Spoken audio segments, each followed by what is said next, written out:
I still want us to do a Seinfeld scene. I think that'd be Yeah, hilarious, but I have no me too. idea what we would talk about. I have no idea how we would do that. All I can think of is putting a It's shot of a outside the show building. about nothing. About It's a show something. about no one because we can't say anybody's Yeah, it's a names. show about no one. It's about something, but it's It's about about no one. everybody and nobody. No one at the same time. Yeah. Hey, by the way, Rachel, I plucked up my courage and I dropped off a flyer the other day. And you know what? Did you talk to anybody? I did. But guess what? What? They're already working with us. Oh, He that's was funny. like, it was so great, this and that. You're like, yeah, we're doing their taxes already. I was like, That helps with confidence boost. That's a confidence booster. Yeah. I mean, I would try a lot of things if I knew that I couldn't fail. hi, Cheryl. Hi. Oh, here, I'll move this over here. Yeah. Hi. I have no What's your makeup cap on. say? Does that say Budweiser? No, no, I think it's Jolly Foley Beach. Beach. Oh, One of my Jolly girls' Beach. trips. Cool. Somewhere, I don't know what state. It's somewhere back east. It was a Hi, good. family back east. Whoa. What? Can you guys see me still? Yeah. Yeah. Yeah. My screen totally went out. Oh, that's weird. I can Well, see. don't pick your nose because we can definitely still see you. Hey, Josh, can you kick me off of this? Oh, yeah. Keep you out real quick. Pick her out, Josh. Yeah, kick me off. Okay. Bye-bye. Bye. Bye. Oh, wait. I don't want to report you, though. Hold on. Don't report.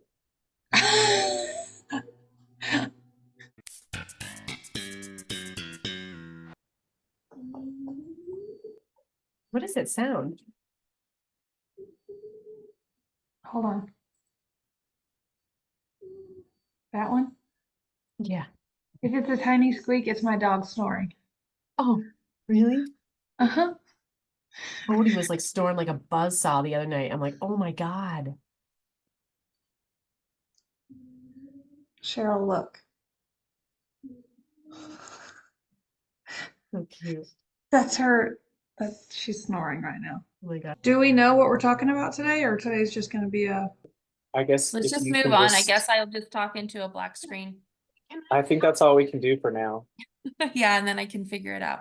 And I think Yeah, I'm but not participate only because I gotta get on some calls about tax returns. Okay. So okay. plus I don't really know what's going on. I just wanted to say hi. Hi.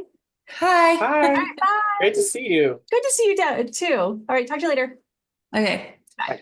Now let's just start with what you guys do, and then let's get into how you do it. We help dentists realize their dream of practice ownership, and we assist them through the career of owning the practice. So, I mean, I think that we deliver dreams. We help people with accomplishing the things that they want to do in their goals in life through helping them with practice ownership, whether it's, helping them purchase the practice, helping them buy the practice, and then helping them with their finances throughout their career owning the practice, And then ultimately selling that practice. and helping them reach their goals for retirement, so they can at least have money to enjoy life once they retire. When is the best time for a dentist to sell their practice? When it's performing at its best. I mean, the maximum value of your practice is going to be realized, or you're going to get credit for the maximum value of your practice if you sell it while it's at the top. Once it starts tapering off, then you're going to get credit for it at whatever taper point it's at, not at, oh, well, but 2 years ago, we were cranking out so much more than we are now, so it has potential. Well, we don't value on potential. We value on, your historical financials. What trend are you on right now? And if you've allowed it to taper off, then if your potential occurred in only recent years, then that's still going to impact your value, for the better. But you really want your valuation and the time that you sell to occur while you're at the top. So you do get maximum value. whenever we value a practice and then the practice goes on the market, we tell them don't slow down right now. Now is not the time to take 2 months off, Hmm. because if you don't sell in the next few months, any buyer is going to want to see your interim financials. They're going to want to see that you've maintained that practice value, from the time that you actually had your valuation done all the way up until the time of the transition.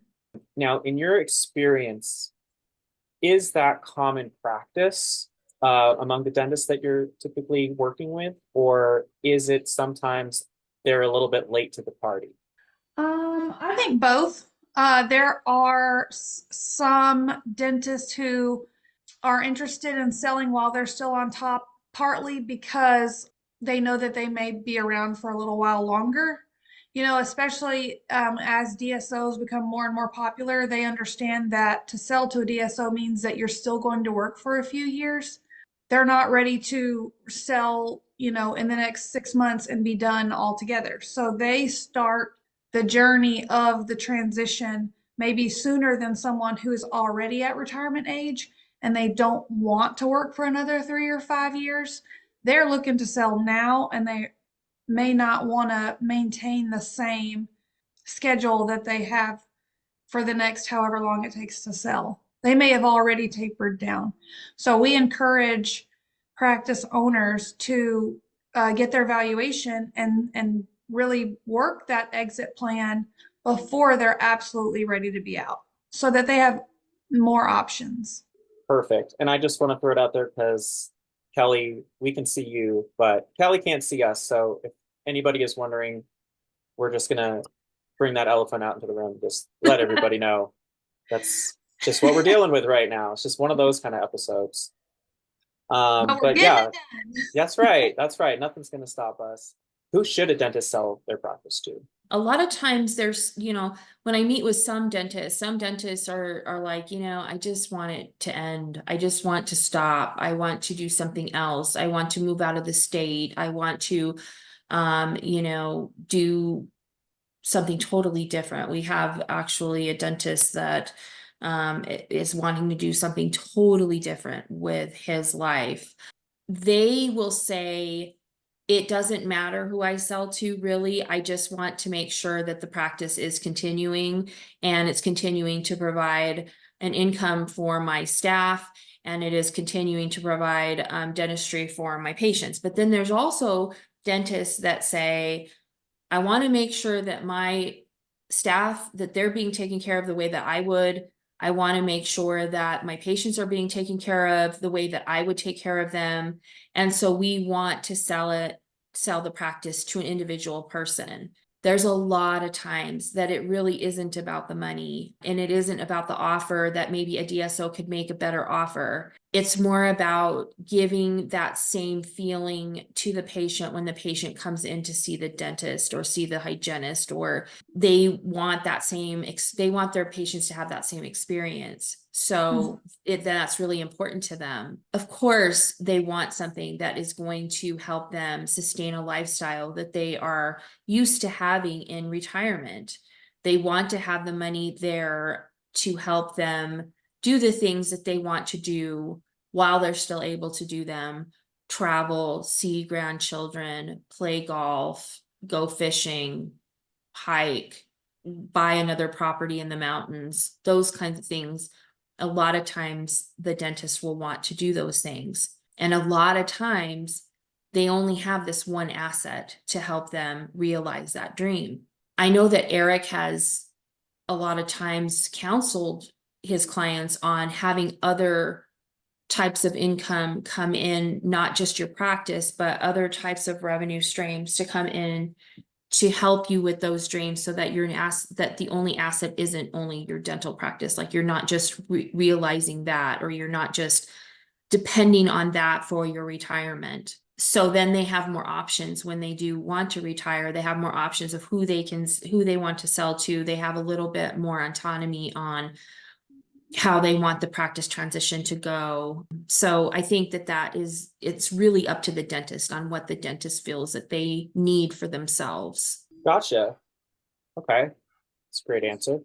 Who are some of the players that you bring in to help you with, these practice transitions? As far as people And- who are helping us with referrals Right. Yeah, like last week we or talked people. with Connie Aliberto to help that helps handle the real estate side of things. And I think next week we're going to have a guest who specializes in lending. And Yes. also we did briefly talk about having certain types of attorneys, business attorneys, for example. Are there any other industries that Hindley Burgmaier is working with that just helps us, move things along, whether our client is buying or selling a business? There have been a few practice sales where in our valuation process, what we consider is the lowest value that a business should be sold for is the value of their tangible assets. And to help us determine an accurate value of those tangible assets, we work with equipment sales reps from some of the Hmm. top equipment sales rep companies and actually can send them to an office to help really prepare a nice itemized inventory of what all of their, equipment and such is worth. So we do have assistance with that. So that would be like Henry Schein as an example. Schein. Mhm. Henry Schein, yeah. And Now, do Patterson. Patterson, okay. Do they make recommendations for dentists like to upgrade their equipment kind of stuff, or are they just kind of in the business of appraising current equipment and then just kind of getting it sold? But do they ever like recommend like, you need the new Jumbotron 9000 for your office? Yeah, they do that. Okay. They have, they obviously there are certain types of people that help us. They're the people that are the suppliers of the equipment. So they go in and they, assess the practice to see if maybe there needs to be an upgrade or if the practice can be, if you can put another operatory in there, they can help dentists do that. They work with us by, like what Rachel said, by helping us determine what the value of the tangible assets are in the practice, which a lot of times dentists think that they value everything in the practice. They value the cabinetry. They value, the fixtures that the sink comes in. They do not do that. All they value is the equipment that they provide, which is the furniture and fixtures that they provide or that they sell themselves. There's some types of software that they won't. There's vacuum systems that they won't look at, or sanitizing systems that they won't look at. It's usually just the stuff that they would sell or that there's a market for, that they could probably resell or whatever. New items, upgrades, things like that. Yes, they do come and visit all of their clients all the time. And that's one of the reasons why they are so much involved in the dental industry, is because they probably see their clients more than anybody else. They're in their practices virtually every week or every other week, talking to them about new things that have come out and things that they could possibly try in their dental practice that would help them with efficiencies and with, helping their patients with better outcome, things like that. And so they are very much involved with their clients on a very, very regular basis. So they do help us by establishing and focusing on dentists who are interested in possibly selling their practice, or dentists that are looking to purchase their practice, at their new practice, a new one for them. And so because they have these relationships, and some of them have really close friendships with the dentists that they serve. They are very knowledgeable about the industry. They're very knowledgeable about what's going on. So yes, we partner with them very closely because of that. What are some of the services that, if I call up Hindley Burgmaier Group today and I'm like, hi, I'm a dentist, I want to sell my practice, I don't know what to do. What can you guys do for me? Like, what kind of a conversation would we have? Where would we start? Would it start with evaluation just right off the bat? Like, let's just see what a thorough financial analysis can tell us about your practice. Is that basically the starting point, basically every time? Well, no, I mean, in the initial meeting, what I like to do is find out what are their goals. Hmm. Because, like, why do they need the valuation, or why do they want to sell their practice? some people, you know, just don't want to do it anymore and they want to be an employee. So I have to keep that in mind when we're looking at who could possibly want to purchase the practice, somebody that would want to employ them, you know, so we have to think about exactly why they're looking to sell their practice at the moment and help them through that process of, you know, explaining to them, you know, what the length of time would be, what the process is, if they're willing to move through that process, because sometimes I'll have a meeting with people who want to sell their dental practice and they don't move forward, or they stop and kind of, you know, take a step back a moment and reevaluate their situation to see if that's where they want to go.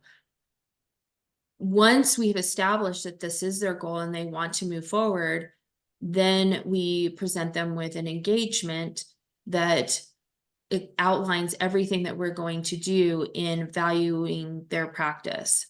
And the type of valuation that we do is a calculation of value. It is something that isn't a full 500-page valuation report. It is something that is not as expensive as something like that. It's just to determine the fair market value of the practice so that we can make or determine a price for the practice. So that's kind of like the first step of what I talk to them about when I talk to them initially about them selling their practice. So really helping to uncover their why as far Yes. as what is their intention or their motivation Mhm. for listing their practice on the market, which, as we've discussed before, is not the same type of market as listing your house on, you know, where Right. everybody's going to see. There is no open house and there's not a for sale sign at the street. And you can't look at, you know, you're not going to be looking at pictures online, Zillow pictures and things. Mhm. So can you just remind us, you know, why exactly do we need that anonymity? You know, I know we've talked about goodwill. We understand, you know, we believe that people aren't really usually excited about major changes. So it's better to keep things under wrap. Keeping it under wraps is important because there are situations that when you are in the process of purchasing a practice and you're under contract, it is not a legal agreement. And you have the opportunity after your due diligence to back out of the agreement. If it was blasted out that the seller's going to sell to you, or people know, or they find out, that could really damage the business for the seller, especially if the buyer backs out of the agreement. People in the practice may already be looking for another job. They may be trying to figure out what exactly their next step is going to be, because now they know that their foundational income stream is disrupted and they don't know what the future holds. Mhm. So in any type of situation like that, when you have people involved and you have emotions and you have, you know, most of your staff, they have their family and they need to take care of their family. And the whole thing of the unknown, I mean, the seller really doesn't know until that day that that money goes into the seller's account. The seller has to be very, very, very nervous and just, I can't imagine. I mean, even if it's just even purchasing a house, like if you're trying to sell your house and you have all these people coming in and you have somebody or 2 or 3 people make an offer on your house, and you get really excited because you think, oh my gosh, I'm going to sell my house, but it's just an offer. So what needs to happen after the offer is all of these types of things need to happen. You need to have an appraisal, a person come in and do the appraisal and an inspection and all of these things. And just because you got this offer doesn't mean that that's going to be the offer, because what if your roof is bad, you know, and now the buyer is saying, well, you know what, your roof is bad, I want a new roof, and that's going to be $10,000. So I want a reduction in the purchase price of $10,000, or I want you to fix it. You know, those kinds of things can happen with a practice. You know, they come in, they see that the patient files are not all electronic. Some of them are paper. Maybe they're not consistent when they do their patient file audit. Maybe they see that some of the equipment isn't under warranty and they're kind of like, I don't know about that, because if I have to replace it, that's a big expense. So the seller is always kind of like on their toes, like thinking, oh my gosh, is this person going to back out? So if anybody knows about it, if anybody has any inclination, that could be very disruptive to the seller, especially if the deal does not go through. Now, on the other side, if the deal does go through and people all know and everything, the buyer could buy something that doesn't end up having any employees because everybody left. Or, now the patients are like, oh, I want to go wherever that other doctor went. I don't want to see this. I don't want to see this new doctor. This new doctor is going to change everything. I don't know if I want to see this new doctor. There was no, you give people time to stress out about something, and you give people time to ponder, to make decisions, decisions about leaving and going somewhere else, or decisions with employees. That's just, I think that leads to a disaster.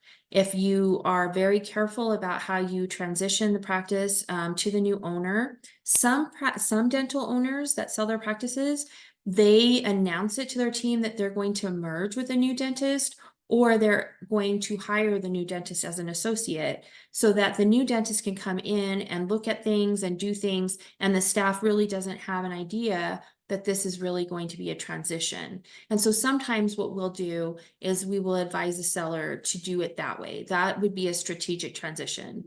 That helps everybody. That helps the seller familiarize the new doctor with patients and with staff and with processes and things like that. And it just helps with the transition. So a lot of times I'll advise sellers to do that. So at least, people aren't asking questions when you get mail from the buyer, or you get, the buyer calling for information or things like that. So it just helps a little bit. Can you think of any examples in your experiences working with dental practices where you identified some opportunities for them to improve their operational efficiencies? I think that's a big Rachel question. Okay, so that would probably come from the valuation side of things. I mean, that's where the identifying of inefficiencies would occur. Yes, we oftentimes do see certain areas where maybe their expenses are a little out of line. Some items we may encourage them to make adjustments. Other items, even if they're out of line, we encourage them not to make any changes. For example, if you're paying higher than what we typically see in merchant service fees, for credit card payments, we may encourage you to see if you can renegotiate that. On the other hand, if your employee costs are higher than we typically see, maybe you're offering additional benefits or your salaries are a little bit higher, we would not encourage you to make adjustments there, because we don't want to take the risk of your staff being unhappy and leaving. Just as once the transition occurs, we encourage a new buyer not to make any changes for the first year. Continue to offer the same benefits, continue to match the exact same salaries for at least the first year. Keeping things the same, no changes for the first year, especially amongst the staff. Right.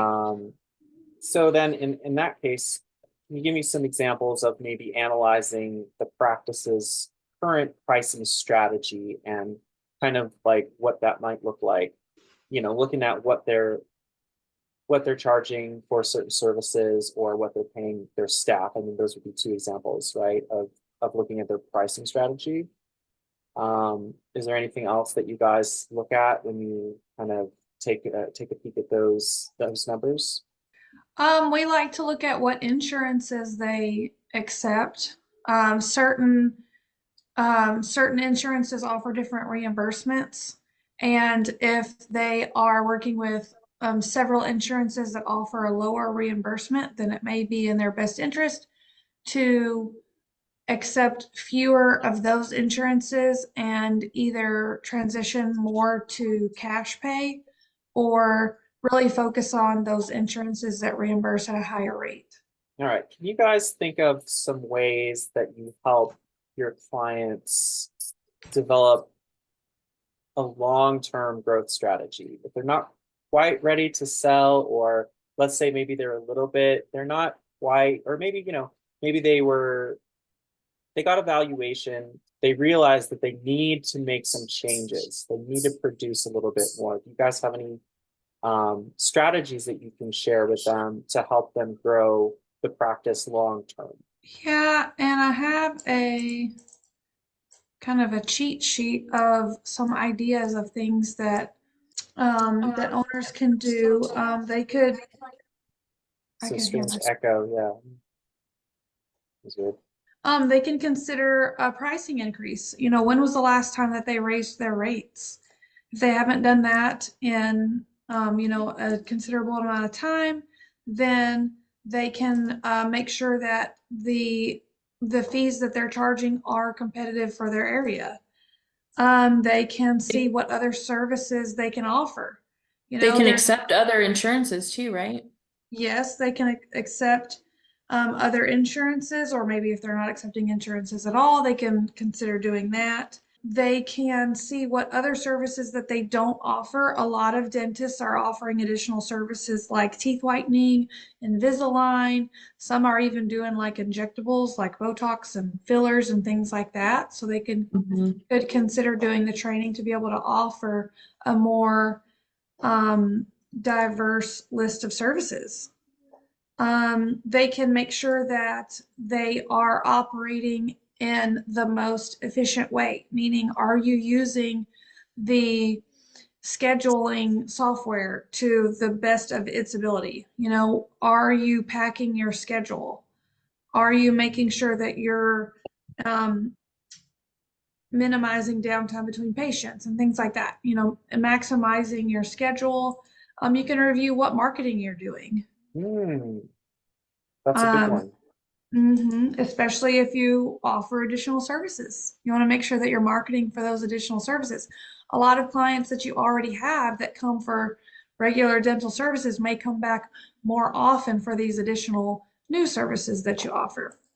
So those are a few ideas of ways that they could increase their top line relatively quickly. So getting them streamlined in those areas of, say, marketing, accounting. What about like the human resources side of things, or say like leadership within the actual practice? You mean to assist them in reaching a higher profit margin or Yeah, definitely. valuation? Yeah, and even on that subject of profit margin, we talked about raising rates. That could definitely play a role. I mean, how do we get our ducks? Yeah. So, with employees and things like that, it's really, really hard to, like you're not going to like reduce the what you're paying your staff. That's not going to happen. However, if you are looking to hire other people or bring other people into the practice, such as, new assistants or new hygienists or things like that, you can look at paying them a better rate, or what the going rate is, instead of giving them a higher rate like your other people are being paid, and then kind of weeding it out that way to kind of decrease that expense. Really, you want your employees to work for you for a long time. You want to give them the best benefits, because right now in the dental industry, there's a lot of competitiveness when it comes to having hygienists or assistants or things like that. Like people are just poaching other people from other practices. There's not a lot of people just looking for, work outside of where they're working at. So it's very, very, very competitive. I saw before COVID, hygienists were probably making in Albuquerque about $35 an hour, and that was kind of like the max that hygienists were making in Albuquerque, and about 45 to 50 in Santa Fe. We're looking at 45 to 50 in Albuquerque now post the pandemic. So it's really, really hard, and especially because most dental practices are contracted with insurances that they haven't renegotiated fees, and they're paying the same fees, but now they're paying a lot more for their staff. So now their percentages of salaries on their income statement is going up and their profit margin is going down.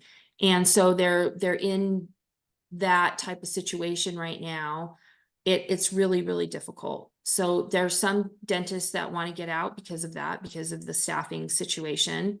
And then there's some dentists that just will give in and pay to have these people Mhm. on their staff, that they'll take the loss. And that's why I think the DSO is really kind of appealing to some dentists, because then they don't have to worry about all that stuff. They'll get paid what they want to get paid, or what they agreed on with the DSO. They will get paid for that. They don't have to worry about hiring. They don't have to worry about firing. They don't have to worry about pay increases. They don't have to worry about the P&L. All they have to worry about is that they're meeting all the conditions that are what the DSO aligns for them, and work in the practice, and that's it, and go home at the end of the day.